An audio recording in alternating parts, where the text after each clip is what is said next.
మీకు ఒక విషయం చెప్పనా, మూఢనమ్మకాలంటే ఇప్పటికి మనలో కూడా ఉన్నాయి. పేరుకు క్రైస్తవులమే, వాస్తును చూడకుండా ఇప్పటికి ఎవరు ఇల్లు కట్టుకోరు.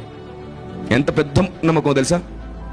నేను దుబాయ్ లాంటి దేశాలకు వెళ్ళినప్పుడు, కువైట్ లాంటి దేశాలకు వెళ్ళినప్పుడు, సింగపూర్ లాంటి దేశాలకు వెళ్ళినప్పుడు వాళ్ళని అడిగాను నేను, మీరు ఇంత అభివృద్ధి చెందారు, ఇంత పెద్ద పెద్ద భవనాలు కట్టేసి ఉన్నారు, మీ దేశంలో అసలు అడుక్కునేవారే లేనంత గొప్పగా మీరు ఎదిగారు కదా, మీకు ఇలాంటి పెద్ద పెద్ద భవనాలు కట్టేటప్పుడు ఏ వ్యక్తిని వాస్తు కోసం పిలిచారు, వాస్తు చూసే ఏ వ్యక్తిని పిలుచుకున్నారో మాకు చెప్పండి, మా దేశానికి తీసుకెళ్తాను, మా దేశం కూడా డెవలప్ అవ్వాలి తొందరగా అన్నాను నేను.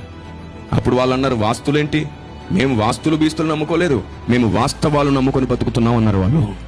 గుర్తుంచుకోండి, మూఢ నమ్మకాలకు మీరు ఎంత దూరంగా ఉంటే దేవుడు మీకు అంత దగ్గరగా ఉంటాడు. అదేంటోనంట, బయటికి వెళ్తే నల్లపిల్లు ఎదురొస్తే మొత్తం అపశకమే అంట. మరి యాక్సిడెంట్ అయిన వాళ్ళందరికీ నల్లపిల్లలు ఎదురొస్తేనే అవుతున్నాయా? ముహూర్తాలు చూస్తేనే మంచిదంట. మరి ముహూర్తాలు చూసి పెళ్లి చేస్తే ఎన్నో వ్యాన్లు ఎన్నో బోల్తా పడిపోతున్నాయి. ముహూర్తాలు చూసి పెళ్లి చేసుకున్న వాళ్ళే విడాకులు అయ్యాయి.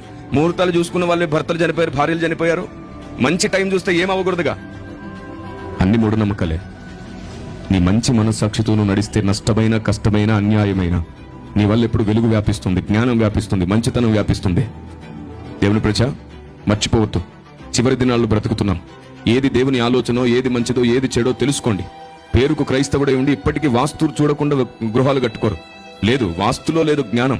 దిక్కులను నమ్ముకోకండి, దిక్కులను సృష్టించిన దేవుని నమ్ముకొని ధైర్యంగా ఉండండి. ఆయనే మీకు తోడుగా ఉంటాడు. దేవునికి స్తోత్రం కలుగును గాక. ఆమేన్, ఆమేన్. కాబట్టి పరిశుద్ధాత్మ దేవుని ఆలోచన విధానాన్ని మీ మనసులో స్థిరంగా ఉంచుకోండి.